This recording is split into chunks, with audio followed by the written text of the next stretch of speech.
Queridos, nós vamos continuar hoje que nós iniciamos, já umas 2 semanas, ou 3 semanas, 3, né? 3?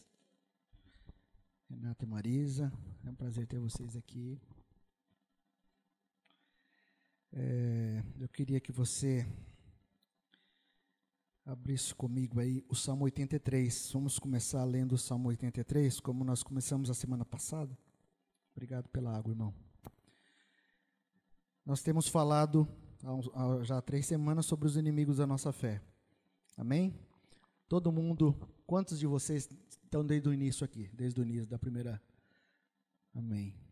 Então nós temos falado sobre alguns inimigos da nossa fé. Alguns inimigos que a Bíblia nos relata que foram inimigos do povo de Deus, do povo de Israel.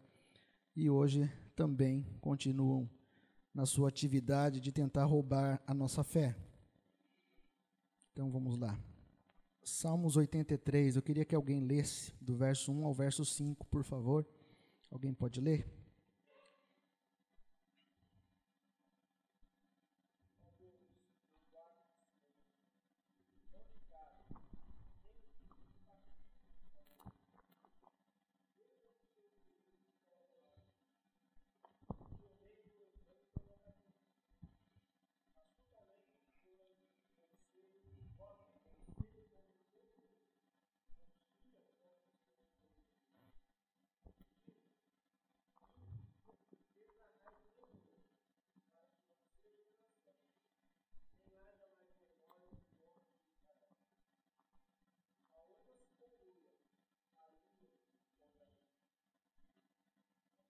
O 5, isso, amém. Então, nós vimos já algumas semanas que existe uma junção dos nossos adversários e nós começamos a nominar eles aqui. Começamos por Amaleque, né? Falamos sobre Amaleque e estamos falando agora sobre Moloque, que tem tudo a ver com aqui onde o Renato leu. Nós vemos aqui no verso 6, o Renato não chegou a ler o 6, mas eu vou ler para vocês o 6, ó. As tendas de Edom, os ismaelitas, Moabe, os agarenos, Gebal, Amon, Amaleque, a Filístia com os habitantes de Tiro, até a Síria aliou-se a eles e trouxe força aos descendentes de Ló. Então, esse texto mostra uma junção de vários povos daquela época, inimigos do povo de Deus. Nós temos trazido para os nossos dias, e nós dissemos aqui desde o início, que cada povo desse estava sendo dominado, controlado por um principado, por uma potestade. Como isso acontece hoje, né? Temos nossos irmãos aí que ministram sobre esse tema também, né, de libertação, batalha espiritual, e vocês também participaram aqui da ministração do pastor José sobre batalha espiritual, com certeza o pastor José tocou nesses pontos. Então, existem dominadores no mundo espiritual que dominam nações, dominam cidades, né?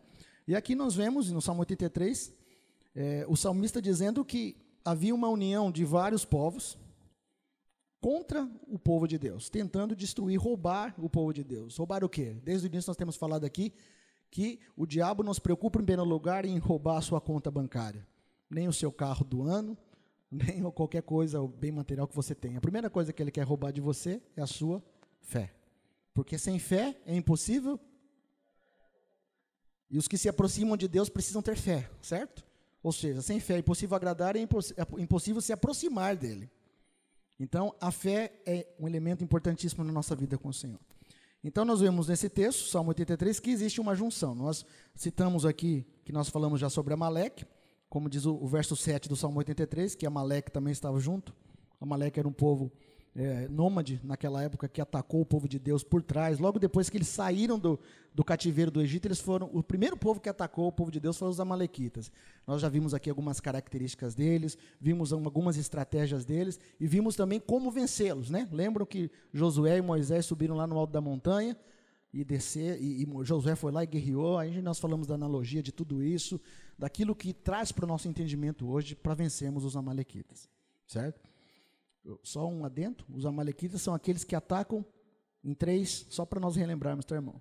Em 3 áreas eles atacam. A primeira é no momento de desgaste nosso, No momento que você está cansado, que você está em dificuldade, no momento de transição da tua vida, os amalequitas estão ali na espreita tentando te atacar. Atacar o quê, Ronaldo? Roubar a sua fé, roubar a sua alegria, roubar a sua paz, roubar a sua vida em família, roubar o seu casamento, roubar os seus filhos, roubar tudo que é bom para você. Esse é o intento dele. Que momento? Quando você está no momento de transição, quando você está no momento de cansaço, chegou do trabalho cansado, alguma situação que acontece na sua casa, quantos de vocês já foram roubados na alegria muitas vezes? Chegou em casa, aconteceu alguma coisa lá que você perdeu a noite? Só eu? Não. Creio que vocês também, né? Temos que ficar vigilantes, né? Outro ponto é, na dúvida. Nós lemos lá em Deuteronômio, a Bíblia diz que no momento em que o povo parou, pensou, será que Deus está com a gente mesmo? O versículo seguinte fala, veio os amalequitas e atacaram. Então a dúvida, quando você tem dúvida, aquele momento de ateísmo, de um segundo de ateísmo que muitas vezes nós temos no dia, será que Deus está comigo mesmo? Será que Ele é comigo? Nesse momento, está ali um nosso adversário para roubar a nossa fé. Precisamos estar espertos com isso. Terceiro ponto foi o quê? A ausência. Lembra? O Davi estava lá em Siclag, na terra dos filisteus. Ele foi guerrear com os filisteus não quiseram que ele guerreasse com Davi. Davi voltou. Quando ele voltou para casa, estava tudo queimado, destruído. E a família de Davi tinha sido roubada, levada embora. Quem que atacou eles? Os amalequitas. Então, o terceiro ponto é, no momento da ausência, quando nós somos ausentes, ele vai lá e nos ataca. Então, cuidado, pai, mãe, filho, esposo, esposa, avô, avó, tio, tia. Na sua vida, em qualquer área, se você for ausente, fique esperto que Amaleque pode te atacar.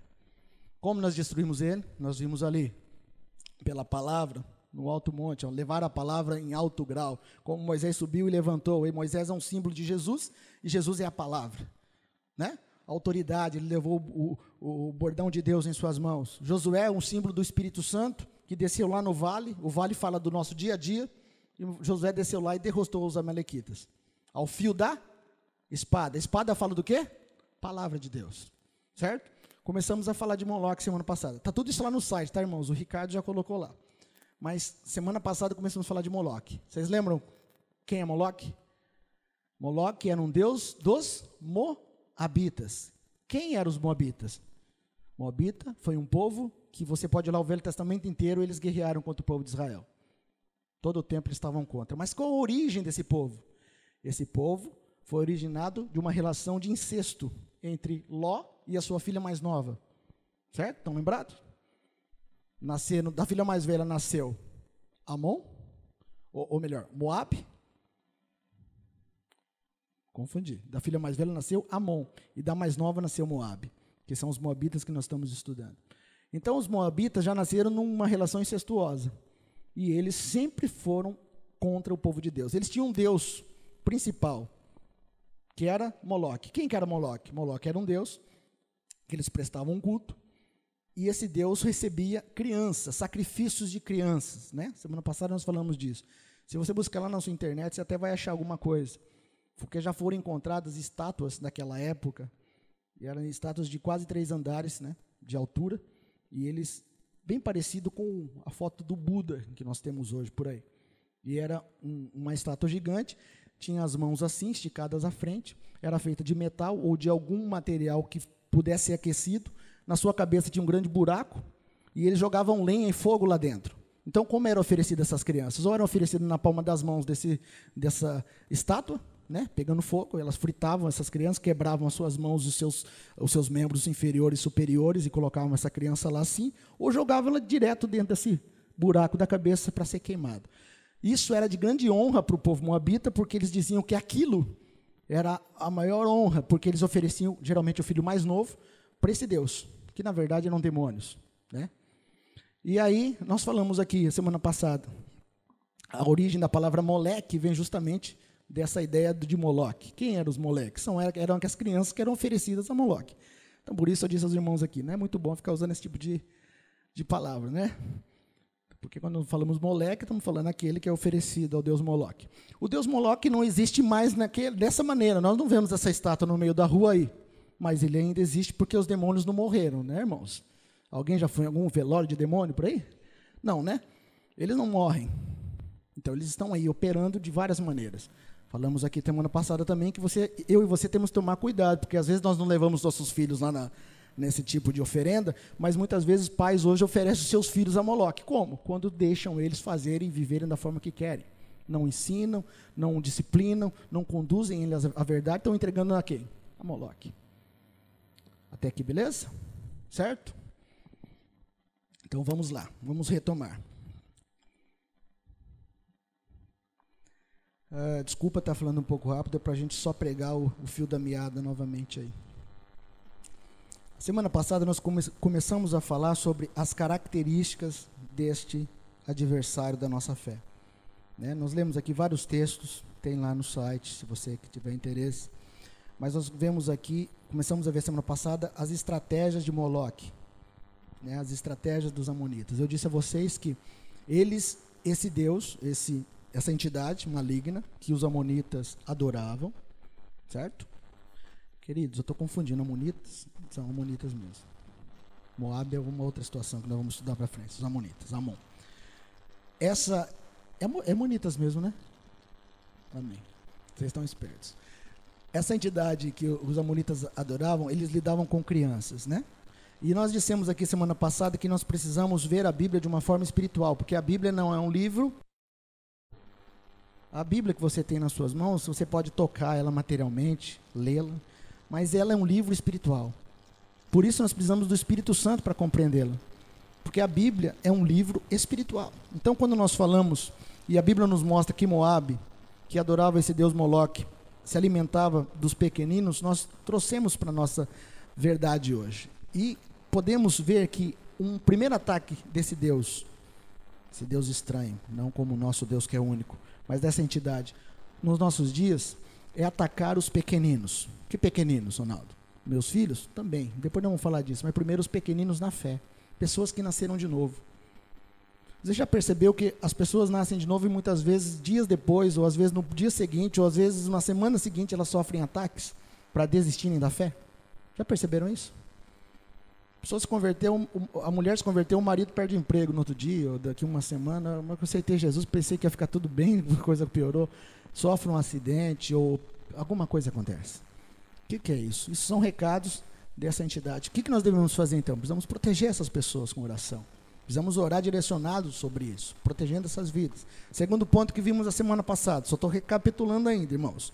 Ele ataca áreas novas na nossa vida. Que áreas novas? Eu até usei o exemplo de um trabalho novo. Às vezes você entra num trabalho novo, você não tem maturidade suficiente naquilo. Você mudou de serviço, ou mudou de função, certo? Ou você agora não era pai, não era mãe, agora é pai e mãe. Ou você servia a Deus numa função no reino, e agora Deus te levou dentro do teu chamado para um outro nível.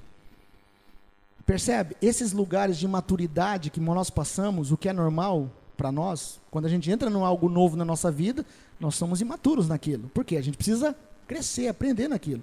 É o momento que essa entidade quer nos atacar e nos roubar a fé. Para quê? Para a gente não crescer. Qual que é o objetivo dela? Não nos deixar crescer. A ideia é sempre crianças. Amém, queridos? Terceiro ponto, áreas de maturidade em nós. Até eu brinquei aqui. Quem de vocês tem alguma área imatura aí, né? Eu também tenho barba branca e tenho cabelo branco. Não sou tão velho assim, mas eu sei que parece. Mas tem alguns irmãos aqui que têm uma idade um pouquinho maior que a minha. É estranho falar para vocês, você tem área imatura na sua vida. Mas se você parar para pensar, você vai ter uma área na tua vida. Talvez 2, 3. Não tem uma área que você é super forte e outra área você dá uma pipocada, uma vacilada de vez em quando? Tem ou não tem, irmão? Não tem? Todos nós temos. Áreas que ainda não foram desenvolvidas na gente. Área que ainda a gente, se apertar aqui, eu sei que eu vou falhar nesse negócio. Essas áreas são áreas que atraem esse ataque de Moloque contra nós. Por quê? Porque ele está interessado nas áreas de imaturidade, nas áreas que identificam com esse lado ingênuo, esse lado de criança. Por isso que a Bíblia diz que nós precisamos o quê? Crescer. Você vê o perigo de você ficar sempre bebezinho na fé? Paulo falou, né? O alimento sólido é para aqueles que já cresceram, o leitinho é para aqueles que estão se desenvolvendo. Mas a ideia não é ficar eternamente bebezinho, irmão. Nós precisamos ser ovelhas, sim, mas ovelhas que são adultas. Para quê? Ovelhas adultas geram ovelhas, certo? Ovelha criancinha não gera ovelha. Ou gera? Acabou de nascer ovelhinha, ela vai gerar outra? Não. Às vezes, tem uns carneiros, umas carneiras gigantescas aí, querendo ser tratado como criança. Eu sei que aqui não tem ninguém assim, irmão. Se eu estou falando que você conhecer alguém, você já sabe. Então, as áreas frágeis em nós, áreas imaturas, até usamos o exemplo de Jefité, semana passada aqui. Agora eu vou pegar daqui, eu quero que você abra em 1 Samuel 11. Nós vamos ler o verso 1 e o verso 2. 1 Samuel 11, verso 1 e verso 2. Então, as estratégias de Moloque são atacar crianças espirituais, pequeninos na fé. Atacar tudo o que é novo na nossa vida, qualquer área, ministerial, profissional, pessoal, qualquer coisa. Você tem que cobrir isso com oração e buscar o crescimento. Terceiro ataque, atacar áreas de maturidade em nossas vidas. E agora a quarta, 1 Samuel 11, 1 e 2, diz assim. 1 Samuel 11, verso 1 e verso 2. Olha só. O amonita Naás avançou contra a cidade de Jabes Gileade e a cercou. E os homens de Jabes lhe disseram: faça um tratado conosco e nos sujeitaremos a você. Veja que Jabes e Gileade disseram aos amonitas: faça um tratado conosco e nós vamos ficar sujeitos a você. Ou seja, vocês vão dominar sobre a gente. Certo? Aliança, sua tradução do Rubens fala aliança, ainda nos esclarece ainda mais. Olha só o verso de número 2. Contudo, Naás, o amonita, o que Naás era, irmãos? Da onde que ele era? Um amonita. Os amonitas adoravam a quem? Moloque. Naás, o amonita, respondeu: só farei uma aliança, um tratado com você, sob a condição de que eu arranque o olho direito de cada um de vocês, e assim humilharei todo Israel.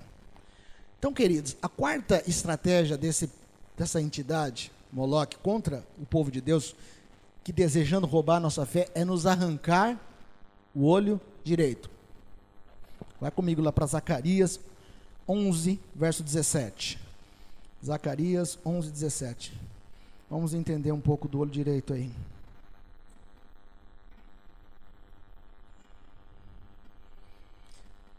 Zacarias 11, 17. Esse texto você pode estudar na sua casa com mais calma, tá? Aqui nós não vamos ter tempo para falar sobre isso, mas muitos entendem que é uma palavra profética sobre o anticristo.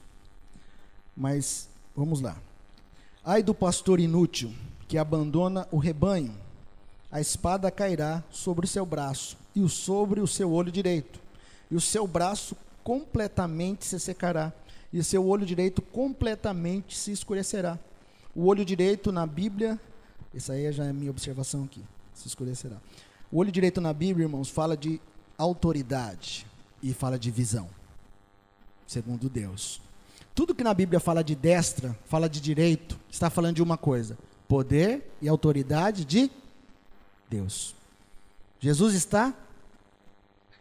Zacarias 11, 17.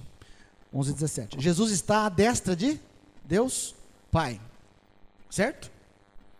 Tudo que na Bíblia você lê direito, destra, está falando de autoridade e de poder. Quando esse amonita Naás diz que queria fazer uma aliança com eles, mas só se eles tirassem o olho direito deles, ele estava falando do quê? Só se eu tirar a autoridade de vocês. Só se eu tirar a visão de reino de vocês. Vamos fazer um acordo, beleza, está tudo resolvido entre a gente. Você vai se submeter a mim, mas eu vou tirar de você a sua autoridade de Deus, a sua visão de Deus. Então, a quarta estratégia dos amonitas, desse ladrão da nossa fé, é nos tirar a autoridade, nos tirar a visão, o poder de Deus sobre nós. A Bíblia diz que quando nós nascemos de novo, o Espírito Santo veio habitar aonde? Dentro de? E nós somos filhos de? Temos autoridade por causa de Jesus, amém? Então esse adversário quer nos tirar essa autoridade, quer nos tirar a nossa visão. Pare um pouquinho e pense se você tiver só a visão do olho esquerdo aí. Seria fácil? Não é fácil, irmãos.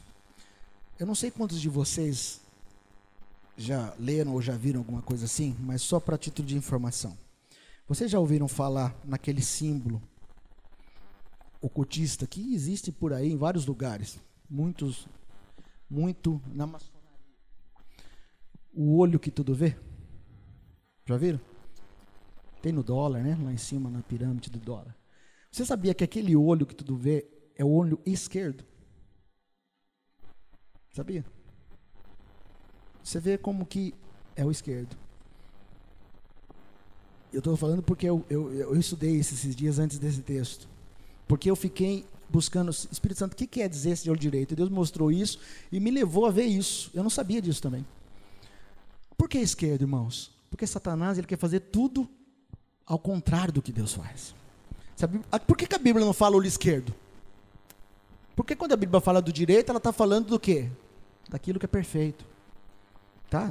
Irmãos, os canhotos não precisam ficar tristes, não tem nada a ver uma coisa com a outra, tá? Não tem nada a ver uma coisa com a outra. Simbologia do direito e do esquerdo. A Bíblia diz que naquele dia, aqueles que vão ser salvos vão ser colocados à esquerda de Deus, direita. E os outros vão ser colocados, como que é, irmão? Os canhotos não. Os outros vão ser colocados à esquerda. Por quê, irmãos? É uma simbologia do quê? Do verdadeiro e do falso. Então, quando a Bíblia fala que esse amonita queria tirar a visão direita, está falando tirar a nossa autoridade, a nossa visão de reino de Deus. Não é por acaso. Entendeu até aqui? Amém? Então, queridos, essa é a quarta estratégia. A quinta, Neemias 4. Abre comigo lá em Neemias 4. Nós vamos ler o verso 7 e o verso 8.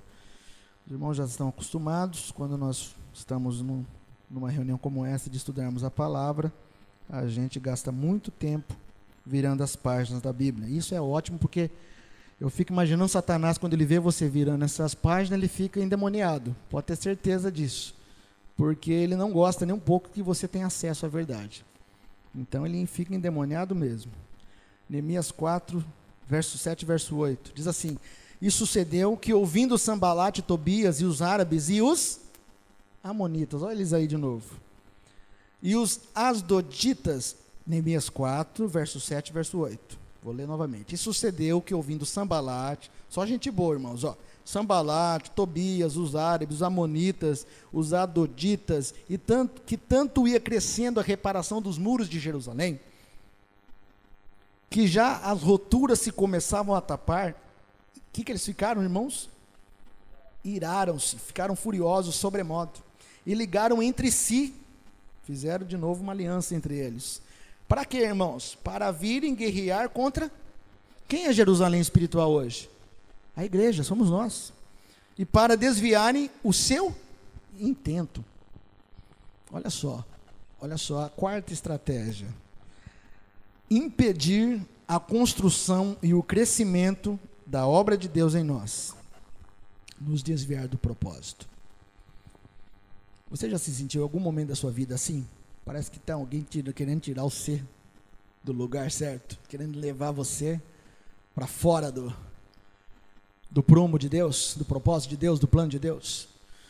Quando eles perceberam que o povo estava começando a construir o muro, tapar os buracos. Tem buraco na sua vida para tapar, irmão, ou é só na minha? Tem umas brechinhas que a gente precisa colocar alguma coisinha ali, ou só na minha? Então, tem alguém que está observando. Olha lá, o Ronaldo está colocando um cimento ali, vai ficar ruim para mim. Vamos dar um jeito de derrubar esse negócio. Ele quer impedir esse crescimento na nossa vida. Ele quer impedir que o muro da nossa vida não seja reparado. Ele quer que deixe os buracos. Então, aqui diz que os amonitas se juntaram aos outros. Tem vários povos aí, né? Misturados. Como nós dissemos aqui, lemos, o Renato leu no Salmo 83. Eles trabalham em unidade. Não é que eles são bonzinhos, é que todos eles querem destruir a gente. Mas a Bíblia diz que lá no Salmo 121, isso não pode sair da nossa memória. Fala para o teu irmão, não se esqueça.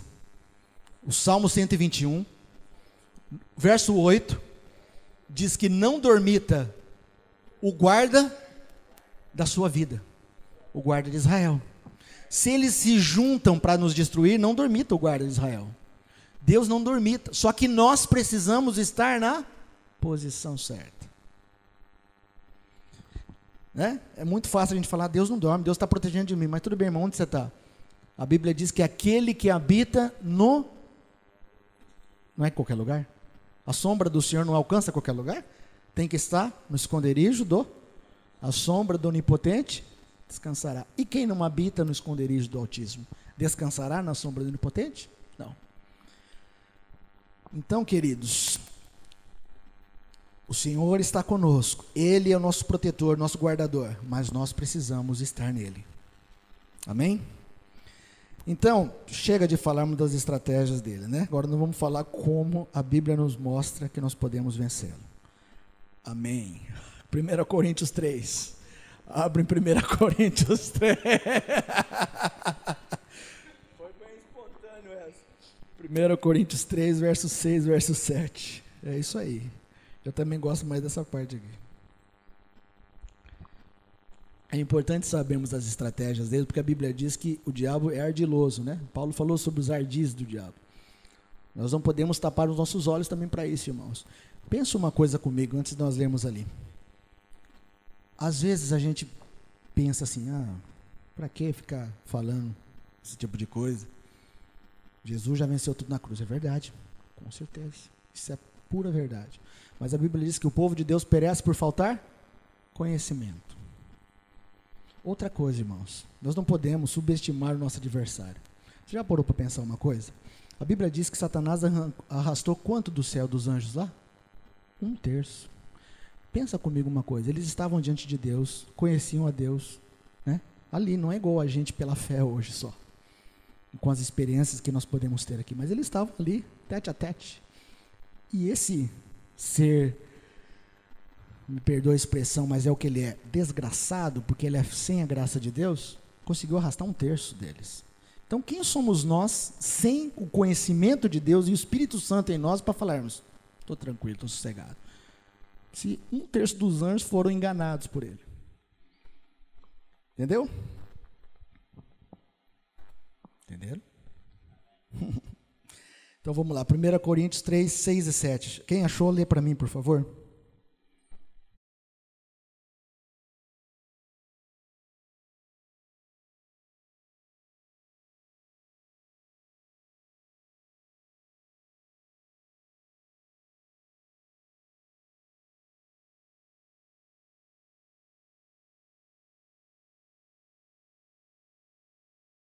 O crescimento. Um pode plantar, o outro pode regar, mas quem vai dar o crescimento é o Senhor. Então, queridos, a nossa motivação tem que ser essa, crescer. Nós temos que largar, eu sei que aqui também não tem ninguém assim, mas se você algum dia encontrar alguma pessoa assim, você fala isso para ela. Você conhece aquele crente 6 horas, né? Irmão, 6 horas por mim, que eu estou com problema no meu trabalho. 6 horas por mim, que está doente lá, alguém lá em casa. 6 horas por mim, porque eu... E você, irmão, está orando? Não, eu não estou. Nós precisamos crescer. Nós precisamos ser filhos maduros. Ronaldo, mas como eu...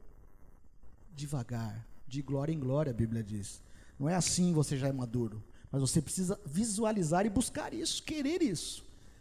Tem crentes, irmãos, eu sei que não são o caso de vocês, mas que gostam de sempre ter aquela mamadeira gospel, aquela chupeta gospel.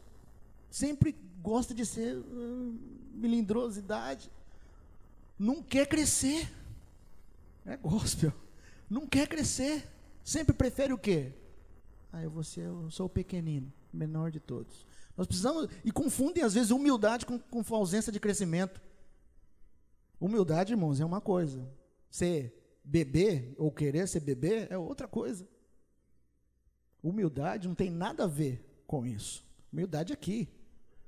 Pobre de espírito, saber que Deus é Deus e eu preciso dele. E eu preciso servir o reino. Isso é humildade.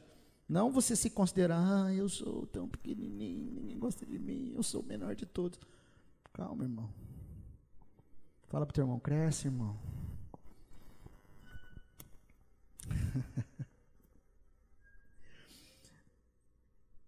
1 Samuel 2:26. Quero dar um exemplo, 2 exemplos bíblicos aqui para você. 1 Samuel 2:26. Então, fique bem claro isso no nosso coração hoje.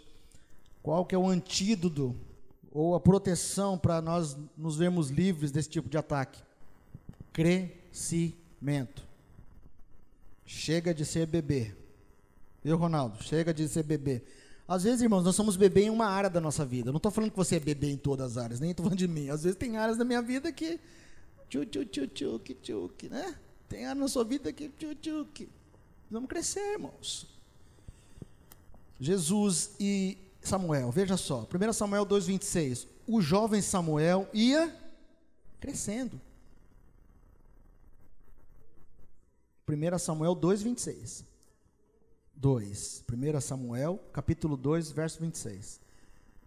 1 Samuel 2,26. E o jovem Samuel ia crescendo e fazia-se agradável, assim para com o Senhor, como também para com os homens. Irmãos, crescimento é algo que demonstra que há algo saudável em nós. Sim ou não? Se você está saudável, tem que crescer, certo? Só não cresce quando tem algum problema. É ou não é? Então eu quero que você pense um pouquinho assim, Senhor, um ano atrás, como eu estava? Será que eu cresci? Será que eu estou a mesma coisa? Será que eu regredi? Nós precisamos fazer esse exame em nós. Porque às vezes nós passamos coisas na vida e a gente, oh Deus, o Senhor não lembra de mim, não está vendo o que está acontecendo. E a Bíblia fala que nós precisamos crescer. Crescer.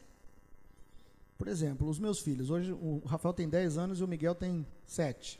Quando eles eram pequenininhos, era uma delícia pegar eles no colinho, aqui, né? Agora, esses dias eu fui pegar o Rafael, ele está grandão, está quase do tamanho da Lucília já. Irmãos, e às vezes tem irmão aí, tem 40, 50, 60 anos de idade, pesando bastante, uns carneirão gospel, e quer que Jesus carrega no colo. Está entendendo, irmãos? Fala para a pessoa que está ao seu lado, com todo carinho e amor, fala, irmão, vamos crescer.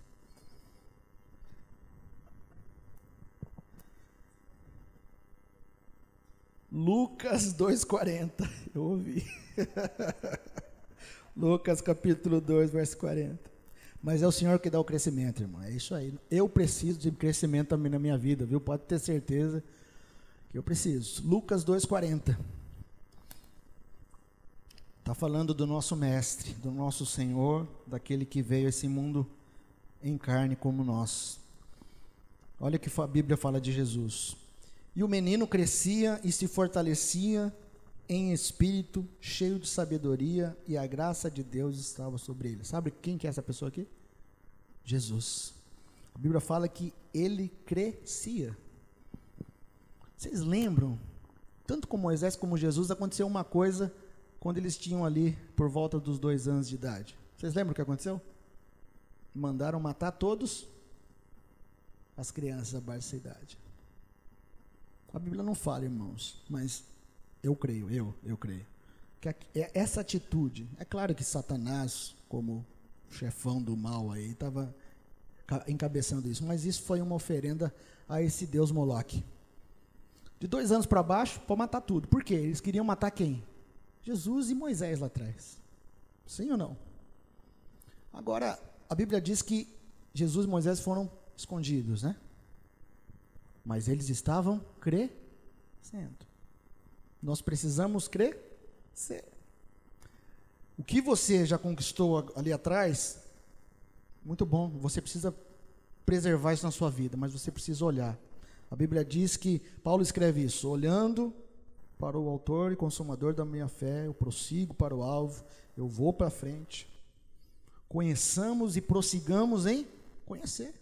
O que você conheceu é muito bom, mas há mais para você, há mais para mim. Sim ou não, irmãos? Nós não podemos nos contentar, nós temos que ser gratos. Muito obrigado, Senhor, pelo que o Senhor já fez, pelo que eu já conquistei, que eu estou vivendo, mas eu sei que tem mais. Eu sei que tem mais. Moisés, lembra de Moisés? Moisés viu o milagre, viu, olha irmãos, para e pensa um pouquinho. Entra lá nas páginas da Bíblia um pouco.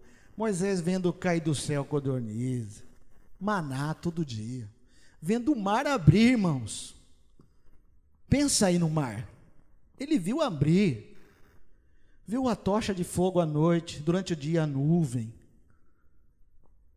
água sair da rocha. Só que chegou um momento que Moisés falou assim, Senhor, mostra-me a tua glória, mostra-me a tua face. O que mostra isso para nós? muito bom tudo que o Senhor fez, maravilhoso, tremendo, ó, poder puro, mas eu quero mais, eu quero ver a tua face. Eu fico pensando, irmãos, hoje talvez a grande maioria dos crentes se contentaria com aquilo que Moisés viu, sim ou não? Se contentaria, tá bom, então, tá bom demais. Mas Moisés queria ir além. Nós precisamos querer ir além, irmãos. Há espaço para nós crescermos. Amém? Há espaço para o nosso crescimento. Então, veja o Salmo 92. Vamos abrir lá. Salmo 92, verso 12 e verso 14. O natural para os justos é crescer. Tudo que é saudável cresce. Tudo que é saudável cresce. É ou não é? As mães, quantas são mães aqui? As mães. Levante as mãos aí primeiro. Bastante, né? Isso. Quantas são mães? Já levantaram as mãos. E viram dentro do ventre de vocês crescerem durante 9 meses um bebê. Foi ou não foi? Nasceu uma bolinha do tamanho de um... Como que é, Lucília? Lá do negócio da caneta, lá, é isso, né? Do pontinho da caneta. Começa com aquele tamanhozinho. E de repente, nasce uma criança. Se é saudável, ela cresce. Não é isso normal, irmãos? Um dia nós somos esse pontinho de caneta também. Hoje nós estamos aqui. Salmo 92, verso 12 a 14. Diz assim: o justo florescerá como a palmeira, crescerá como o cedro do Líbano. Os que estão plantados na casa do Senhor florescerão nos átrios do nosso Deus. Na velhice ainda darão frutos, serão viçosos e vigorosos. Amém, queridos? Recebe isso aqui, é para nós. Olha só, os justos, quem são os justos? Aqueles que foram justificados por Jesus, somos nós. Florescerá, como palmeira, crescerá, como cedro do Líbano. Os que estão plantados na casa do Senhor florescerão nos átrios do nosso Deus. Na velhice ainda darão frutos, serão vigorosos e viçosos. Colossenses 2, verso 18 e verso 19. Colossenses 2, 18 a 19. Eu estou dizendo a vocês que, pela palavra de Deus, é natural que os justos, nós que nascemos de novo, cresçamos e cresçamos em direção àquilo que Deus tem planejado para nós. Colossenses 2, verso 18, verso 19. Ninguém vos domine a seu bel prazer, com pretexto de humildade, e culto dos anjos, envolvendo-se em coisas que não viu, estando debalde inchado na sua carnal compreensão, e não ligado à cabeça. Quem é o cabeça, irmãos? Jesus é o cabeça da igreja, que é o corpo, que é o seu corpo. O verso 19 diz: e não ligado à cabeça, da qual todo o corpo, provido e organizado pelas juntas e ligaduras, vai crescendo e aumentando, segundo a vontade de Deus, dado por Deus, depende da sua tradução aí. O normal é o quê? Se nós estamos inseridos num corpo saudável, e o corpo de Jesus é um corpo saudável. E se você e eu somos saudáveis, nós vamos crescer. O Salmo 92 fala que o justo florescerá, crescerá. Irmãos, nós precisamos olhar para a nossa vida e fazermos a seguinte pergunta: eu estou crescendo? Está havendo um desenvolvimento na minha salvação? A Bíblia fala sobre nós desenvolvermos a nossa salvação com temor e tremor. Eu e você estamos fazendo isso? Nós estamos desenvolvendo, nós estamos crescendo. Se estamos, amém, precisamos continuar crescendo. Quem dá o crescimento é o Senhor. Amém, queridos? Não percamos isso de mente. Quem nos dá o crescimento é o Senhor. A pergunta é: eu estou crescendo? Se eu estou crescendo, ótimo. Vou cortar, Espírito Santo, vem cortar mais algumas coisas aqui para mim crescer mais. Se eu não estou crescendo, ligar a luz vermelha aí, de alerta. O que está acontecendo? Espírito Santo, o que está acontecendo? Eu preciso crescer. Amém, queridos? Então vamos lá. João 15, verso 1 e verso 2. Aqui nós vamos ver a seguinte pergunta, que você pode fazer aí, eu já fiz. Ronaldo, tudo bem, mas então como a gente vai crescer? Como a gente vai crescer? João 15, verso 1, verso 2. nos mostra de uma maneira muito, muito clara como nós podemos crescer. João 15, verso 1, verso 2. Alguém pode ler, por favor?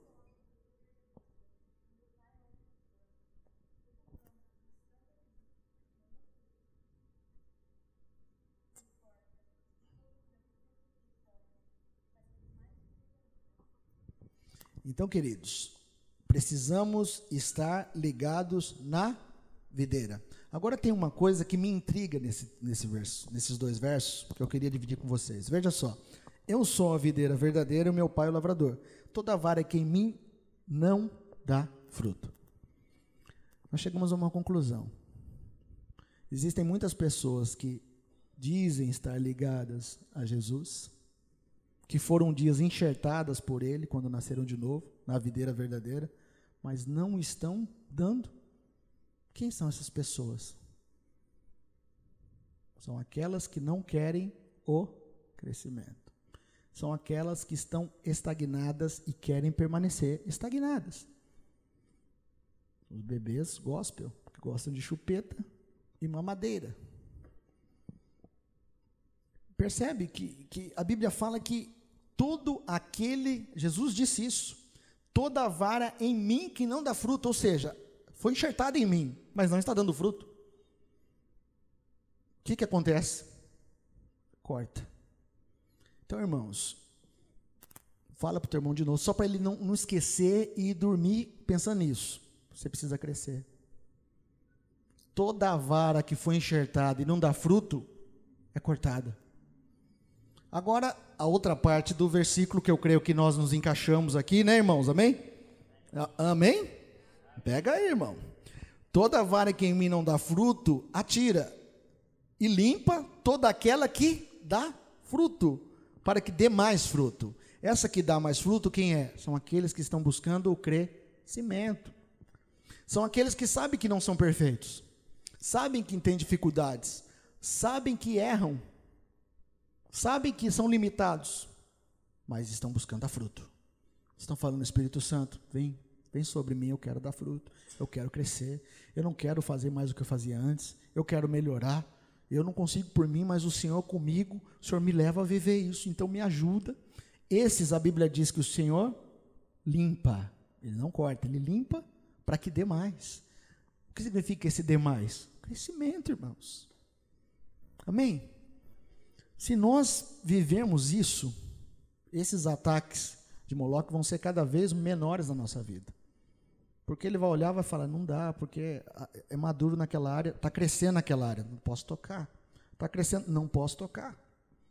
O muro está fechado ali, não dá para mim entrar. A brecha fechou, não dá para mim entrar, porque houve crescimento. Crescimento é importante. Então, para nós crescermos, irmãos, primeira coisa que nós precisamos é estarmos ligados à videira. Amém? Quem é a videira? Jesus é a videira. Estarmos ligados à videira e estarmos dando fruto. Porque quem está ligado à videira e não dá fruto, o que acontece? Ai, né? Para crescermos, a palavra de Deus precisa crescer em nós. Abre lá em Atos 12, por favor. Atos capítulo 12, verso 24. Atos 12, verso 24. A gente está caminhando para o final, querido. Atos 12, verso 24. É um versículo pequeno, mas deixa eu só introduzir a história anterior aqui. Esse texto fala daquele momento de Pedro estar preso. Pedro foi preso e a igreja está orando lá na casa. Numa casa e vem o anjo, liberta Pedro lá, ele chega lá na porta da casa, a menina, se não me engano é Rode, o nome dela, lá vem atender na porta e vê Pedro, aí volta lá para os irmãos que estão orando e fala, Pedro está aí, vocês estão orando que ele está preso, ele está solto, está aí por portão. Os irmãos bem crentes, né, igual a gente, né? Não, né, irmão, nós somos mais crentes, né? Porque os irmãos viram lá e falaram assim, para com isso, Pedro está preso lá, mas ele não estava orando para libertar Pedro? Ele estava orando para Pedro ser livre. Aí veio a menina e falou, Pedro está aí no portão. Aí, que Pedro no portão? Pedro está preso. Aí um ainda falou, deve ser o anjo dele. Aí, coloca no lugar deles, o que você faria? Tem uns irmão curioso que já saem correndo para ver mesmo, né? Se era Pedro ou se não era. Né? Tinha uns que ia talvez falar igual, Pedro está preso. Né? É igual uma história que eu ouvi, abri um parênteses aqui. Eu vi uma história uma vez, que tinha 2 pessoas orando, e elas queriam muito ir num lugar, e o tempo estava fechando. Aí eles falaram, vamos orar, para Deus segurar a chuva, a gente conseguir ir nesse lugar. Aí eles oraram com toda a fé, Senhor, abençoa, parar o tempo e tal, que não chova. Terminou a oração, uma delas pegou a capa, o guarda-chuva, e ainda a outra falou, mas você não acabou de orar? Está pegando capa, guarda-chuva? Não, mas vai aqui. Né? Então, irmãos, muitas vezes nós fazemos isso. Ou só eu faço isso? Né? Sou eu, né, irmão? Então, voltando aqui para o Pedro, então, se você orar para não chover, você sai sem guarda-chuva, sem capa, sem nada, porque você tem que crer naquilo que Deus falou. Quando você ora com fé, debaixo da soberania dele, vai acontecer. Só se Deus quiser que chova, aí não tem jeito, viu, irmão? Talvez esse irmão pensou nisso, né? Vai que Deus quer que chova. Também, vai que o outro está orando para chover, né? Exatamente, tá vendo? Então, queridos, aqui em Atos 12, 24 diz assim, e a palavra de Deus crescia e se multiplicava. Vamos ler juntos? E a palavra de Deus crescia e se multiplicava. Me chamou muita atenção isso, por quê? A palavra de Deus, então, pode crescer em nós? Ela pode se multiplicar em nós? A Bíblia nos mostra claramente que a palavra de Deus é como uma semente. Amém? Um dia foi plantada no nosso coração essa semente da palavra que nos fez reconhecer Jesus como nosso Salvador. E aí, junto com o Espírito Santo, a gente vai regando essa semente para que ela cresça. A palavra de Deus também fala de uma pessoa. Que pessoa é essa? Jesus. Lá em João, capítulo 1, fala que o Verbo se fez e habitou entre nós. Quem é esse Verbo? Cristo. A Bíblia também fala Cristo em nós, esperança da glória. Então quer dizer que Jesus pode crescer, a palavra pode crescer na nossa vida. Amém, irmãos? Só que para a palavra crescer na nossa vida, nós vamos precisar de uma coisa: morrer. Para Jesus crescer em nós, nós precisamos morrer. Sim ou não? E aí que está o nosso desafio. E não há como crescer sem morrer. A Bíblia diz que o grão de trigo tem que... Tem o quê? Fala para o teu irmão, e aí, grão de trigo, vamos morrer ou não vamos? Se esse grão de trigo morrer, ele vai crescer. Se ele não morrer, não cresce. Percebeu porque tem um monte de bebê por aí? Gospel. Vocês não são não, né, irmãos? Ninguém aqui, né? Todo mundo aqui está disposto a morrer. Morrer para você mesmo, eu estou falando em primeiro lugar, tá? Não estou falando para você ir lá pro ISIS lá e se oferecer. Não é isso. Estou falando morrer para você. Eu acho que essa morte é pior que aquela lá. É mais difícil que aquela, porque diariamente a Bíblia diz: quem quiser vir após mim, negue-se a si mesmo. É difícil isso, né, irmãos? Fala a verdade. Mas o Espírito Santo está conosco para nos ajudar nisso. Amém? A Bíblia diz lá em Romanos que é o Espírito Santo que mortifica os feitos do nosso corpo. Ou seja, o Espírito Santo é igual a cruz que vem sobre nós e nos mata. Na nossa vontade, no nosso querer errado. Então, queridos, a palavra de Deus crescia e multiplicava. Então, Ronaldo, como eu posso crescer? Deixa a palavra de Deus crescer e multiplicar em você. Que palavra? Jesus é a palavra. Viva a palavra. Mas o que eu tenho que fazer? Morra para você mesmo. Como eu faço isso? Deixa o Espírito Santo te ajudar nisso. Ele está aqui para isso. O Espírito Santo veio a esse mundo para nos ajudar nisso, nesse processo. Mas nós precisamos querer. Querer o quê? Crescer. Olha para o seu lado e vê se tem algum bebê gospel. Se tiver, você fala, irmão, não vou dar chupeta não, hein? Então, queridos, nós vamos terminar aqui em Neemias 4. Vocês aguentam? Quem me dá mais 5 minutinhos?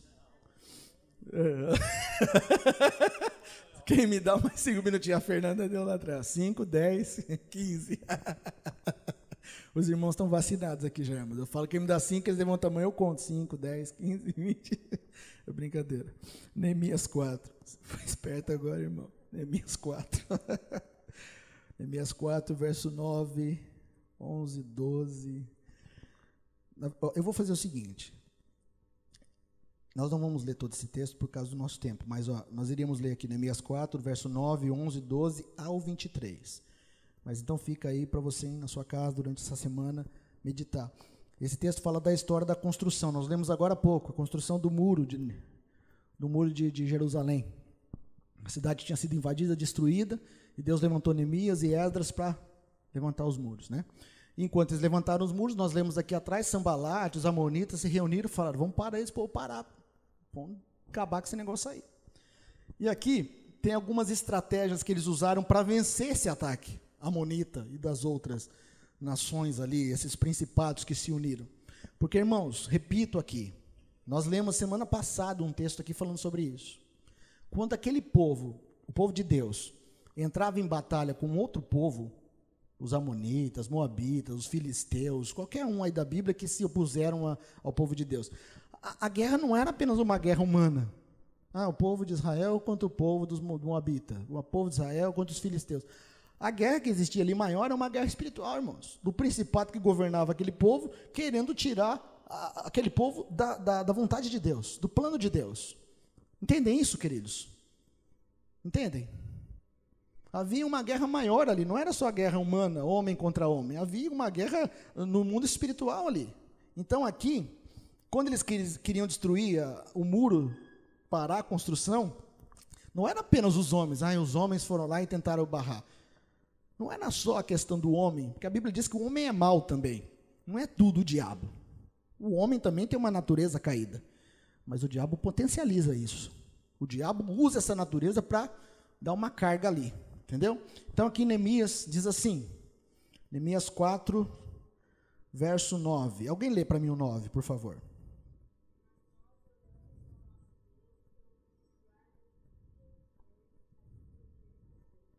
Amém. Então a primeira estratégia para nós vencermos esses ataques. Oraram e se puseram de guarda, de vigia. Nós precisamos orar e nos colocar em vigia. A Bíblia diz: orai e vigiai para que não entreis em tentação. Diz que é assim, né? Orar e vigiar, né? Isso é uma brincadeira, viu, Beto? É um olho no peixe ou no gato, né? Não. Mas você está vigilante em oração. Você está em oração e está vigilante. Quando, Ronaldo? Uma vez por semana? 2 vezes. Sem cessar, todos os dias. Nós estamos numa guerra, irmãos. Tá? Por isso nós temos armadura e tudo. Sim? Todos trouxeram armadura hoje? Estão vestidos aí? Damos uma armadura por quê? Por que Deus ia dar uma armadura para a gente? Porque é guerra. E essa armadura, lá na frente, em nome de Jesus, dando tempo, nós vamos estudar um pouco sobre a armadura. Mas perceba lá em Efésios 6 que a armadura, ela tem, se eu não me engano, 5 ou 6 armas de defesa e uma de ataque. Né? Vamos ver? O cinturão da verdade, couraça da justiça, escudo da fé, capacete da salvação, 5 de defesa e a espada do Espírito, que é?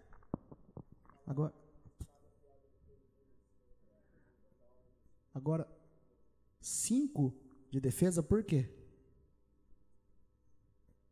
Vocês podem me responder? Não vou falar nada para você. Por que nós temos 5 armas de defesa? Mas a de ataque que nós temos é indestrutível, poderosíssima, só que nós precisamos saber manusear. E a gente só manuseia se a gente praticar, conhecer, treinar. Fala para o teu irmão, tem que usar a palavra, irmão. Porque chega naquela hora do ataque, você fala assim, não, peraí, diabo, pera um pouquinho, eu vou lá em casa ver aquele texto. Eu li esses dias texto na Bíblia. O irmão falou na quinta-feira lá, o pastor pregou à noite, está escrito em algum lugar. Pera um pouquinho que eu vou lá ver o que está escrito.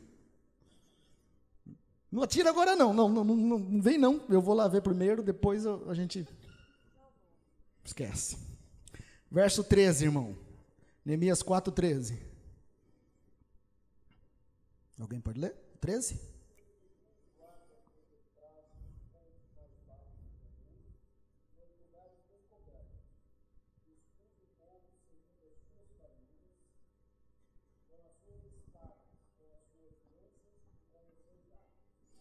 Olha só como o Renato começou lendo ali, que diz a palavra. Colocou guarda nos lugares mais baixos. Guarda nos lugares mais baixos. Fala do quê? Os lugares mais sensíveis, os lugares mais fáceis de ser atacado. Quais são as áreas sensíveis e maturas na sua vida? Nós já falamos aqui. Você precisa colocar guarda ali. Como eu faço isso, Ronaldo? Crescendo. Buscando a Deus crescimento. Apresentando essa área frágil diante de Deus. Senhor, eu sou frágil nessa área. Eu não consigo nessa área. Se me aperta nessa área, eu não aguento. Sim, irmãos. Tem área na nossa vida que a gente é igual Davi contra Golias, não é? Tem ou não tem? Tem umas áreas, vamos dar uma elogiada na gente também, né, irmão? Tem área na nossa vida que a gente é igual Davi. Golias, pode vir com espada, lança, o que você quiser, eu vou contra você em nome do Senhor Jesus. Tem área na nossa vida que já é assim. Agora tem área na nossa vida, irmão, que é igual Jonas. Jonas, vai lá pregar. Vou nada, vou lá para o barco, vou entrar lá, ficar lá escondido. Essas áreas precisamos colocar guarda. A Bíblia diz isso. Uma estratégia daquele povo. Lembra que esse povo estava construindo um muro e os inimigos, entre eles os moabitas, os amonitas, vai de novo. Os amonitas tentavam atacá-los e eles fizeram o quê? Colocaram guarda. Oraram e vigiaram, colocaram guarda em lugares sensíveis. E a Bíblia falou ali também, o Renato falou sobre família, e espadas e lanças e arcos nas mãos. Irmão, a briga era feia. Mas uma coisa que me chama a atenção aí, aqui é que eles não pararam a obra. Verso 14, alguém pode ler o 14?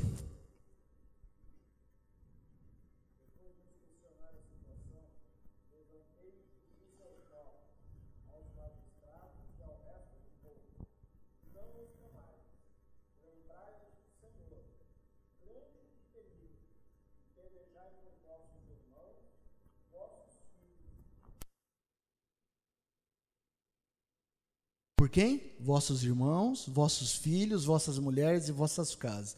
Isso está muito apropriado para esse tempo, né? Está falando do que aqui? Família, igreja, corpo de Jesus. Mas começa lá na sua casa. Pai e mãe aqui, precisamos guerrear. Precisamos guerrear. Vamos correr um pouquinho, porque nós já estamos chegando no final. Verso 15. Lê alguém para mim o verso 15.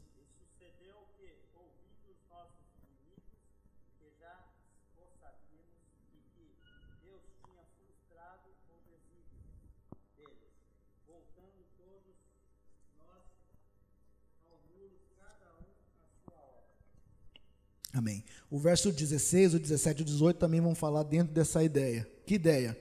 Eles não pararam a obra. Eles não desistiram. Irmãos, quando você se posicionar, que Senhor, eu quero mudar essa área da minha vida. Essa área, eu ouvi a tua palavra lá aquele dia, eu estou identificando na minha vida que essa área é imatura. Essa área eu sou sensível. Essa área eu sou um bebê gospel ainda. Eu quero colocar isso diante do Senhor para o Senhor me ajudar a crescer. O Senhor me dá o crescimento. Está escrita a tua palavra, então me dá o crescimento nessa área. Pode ter certeza que vão se levantar ataques contra você. Mas, o que nos ensina, o verso 15, 17 e 18, é que eles não pararam. Eles continuaram vigilantes e prosseguiram. Entende isso, querido? Você não pode parar na primeira adversidade que vê. Ah, mas Deus não vai impedir a adversidade? Deus não vai impedir o ataque? Deus muitas vezes permite sim ataques. Sabe para quê? Cooperar com o crescimento. Sim ou não? Vocês lembram daquela historinha de Sadraque, Mesaque e Abednego? Historinha que eu estou dizendo não diminuindo. Historinha para trazer para você uma realidade simples dali. Pense em uma coisa, a Bíblia diz que Sadraque, Mesaque e Abednego estavam lá de pé, diante da estátua da Nabucodonosor. Nabucodonosor falou assim, vou tocar uma música, todo mundo vai se dobrar, certo? E de repente tocou a música, todo mundo se dobrou, só 3 ficaram em pé. Eu fico imaginando, os outros olharam para trás e falaram, tem 3 loucos aí, porque Nabucodonosor falou assim, quem não se dobrar vai ser lançado na fornalha de fogo. Só uma perguntinha, você se dobraria ou não, irmão? Só para você pensar. Então, quando todo mundo abaixou, eu fico olhando, talvez um olhou para o outro, tem uns caras aí atrás em pé. É louco, é. Manda chamar, o rei Nabucodonosor falou, manda ele chamar aqui. Daniel 3 está isso. Eles foram lá e Nabucodonosor falou assim, e aí, o que está acontecendo? É minha tradução essa, tá, irmãos? Não está escrito assim na Bíblia, é minha tradução ronaldiana essa daí. O que vocês estão querendo? Eles falaram assim, ó, rei, não vamos se dobrar, não vamos abaixar. Nosso Deus pode livrar a gente. Se ele não quiser livrar também, não vamos fazer de qualquer jeito. Ou seja, pode jogar a gente aí dentro. A Bíblia diz que eles foram pegos, amarrados e lançaram. Os guardas que lançaram eles morreram. Passou um tempo, Nabucodonosor olhou e falou, vem cá, chamou alguém da confiança, falou, o que está acontecendo ali? Nós não jogamos 3 lá dentro e amarrados. Repete comigo, amarrados. Aí eles falaram, mas tem 4 soltos. Diga, soltos. A Bíblia diz que não ficou nem o cheiro da fumaça na roupa deles, certo? Já leram isso, né? Não foram queimados nem um fio do cabelo, nada. Mas teve uma coisa que queimou. As amarras. Deus muitas vezes permite a gente ir para a fogueira para queimar as... Pronto. Tem alguma amarra na sua vida? Às vezes vai ter que ir na fornalha para queimar. É melhor você tentar desamarrar antes, né, irmão? Fala sério, né? Deus dá. Vamos cortar isso antes, não precisa ir para a fornalha, né? Sim ou não? Então, queridos, a pergunta foi, mas Deus vai deixar vir adversidade na minha vida, Ronaldo? Porque eu estou me posicionando para conhecer mais, crescer, Deus vai permitir?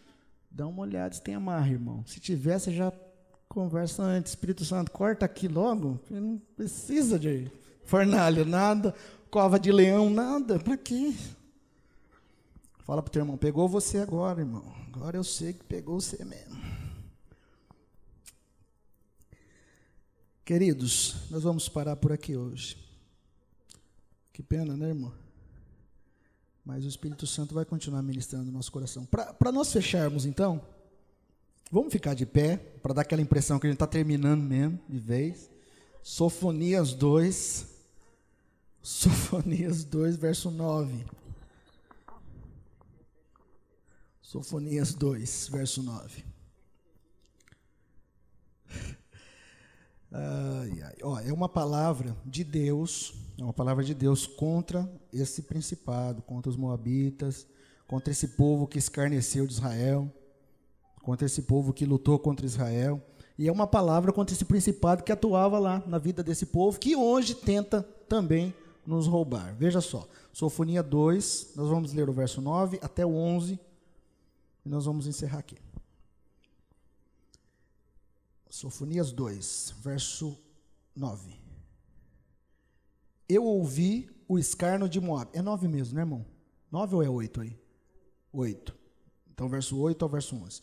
Eu ouvi o escárnio de Moabe e as injuriosas palavras dos filhos de Amon, com que escarneceram do meu povo, engrandeceram contra o seu termo. Portanto, tão certo como eu vivo, diz o Senhor dos Exércitos, o Deus de Israel, Moabe será como Sodoma e os filhos de Amon como Gomorra, campo de urtigas e poços de sal e desolação perpétua. O restante do seu povo os saqueará e o restante do meu povo os possuirá. Isso terão recompensa da soberba, porque escarneceram e se engrandeceram contra o povo do Senhor dos Exércitos. Esse povo somos nós. O Senhor será terrível para eles, porque emagrecerá todos os deuses da terra. Perceba que a guerra aqui não é uma guerra humana. Deus está trazendo uma palavra profética quanto aos principados e potestades que atuavam sobre esse povo. O Senhor será terrível para eles, porque emagrecerá todos o quê? Os deuses da terra.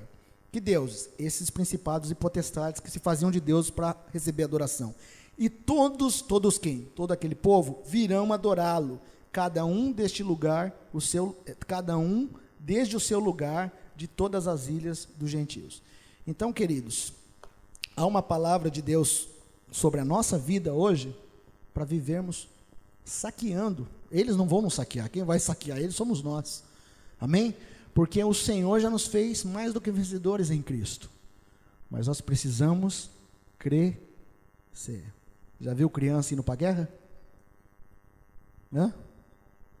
Criança não vai para a guerra, quem vai para a guerra são os adultos, soldados experientes, experimentados, amém? Você pode fechar os seus olhos, vamos orar. Antes, porém, eu queria que você orasse agora, por um momento, gaste um momentinho aí, falando: Senhor, eu identifiquei, Espírito Santo me mostrou uma área na minha vida que precisa de crescimento, eu quero crescer. Quero que você faça essa oração, você e o Senhor, e depois nós vamos estar orando para encerrar.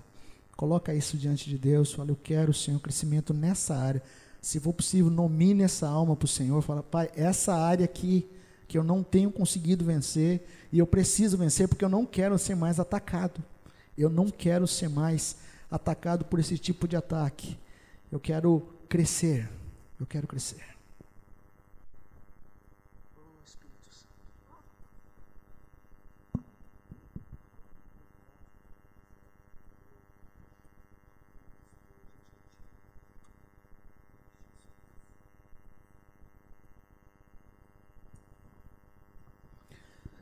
Pai, no nome de Jesus, nós queremos te agradecer pela Tua palavra. A Tua palavra, ela nos esclarece. A Tua palavra nos cura, nos transforma, nos liberta, nos restaura. A Tua palavra nos protege. A Tua palavra, ela deve crescer e multiplicar em nós. E é isso que nós queremos. Nós estamos aqui, Senhor. Nós somos limitados, nós necessitamos do Senhor.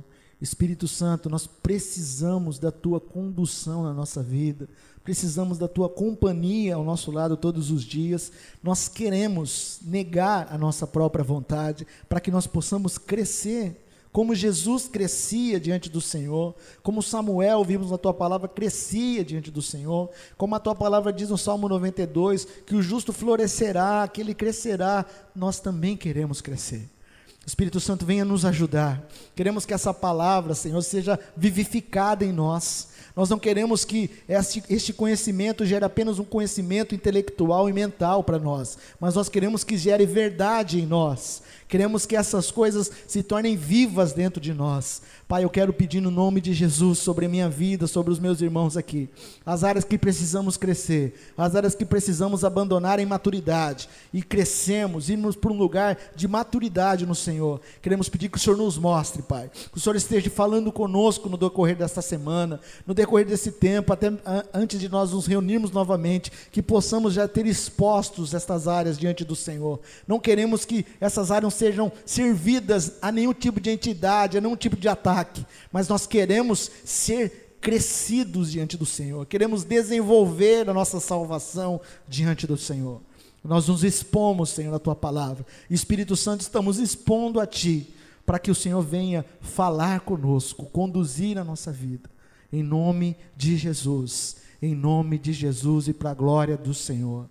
Pai, guarda as nossas famílias, guarda as nossas casas, nossa volta agora para os nossos lares, nos protege de todo mal, de todo ataque, nos cubra com o Teu sangue, nos envolve, Senhor, com o Teu fogo, envia os Seus anjos para nos guardar, e que possamos, ó Pai, ter uma noite tranquila, e amanhã um dia abençoado, e que essas verdades que ouvimos hoje, venham a gerar raízes no nosso coração, e que produzam frutos para o Senhor, para a Tua glória, em nome de Jesus, amém. Amém, queridos? Deus abençoe, abraço seu irmão, e a semana que vem nós vamos começar um outro adversário aqui, tá? Provavelmente vai ser os filisteus. Deus abençoe vocês.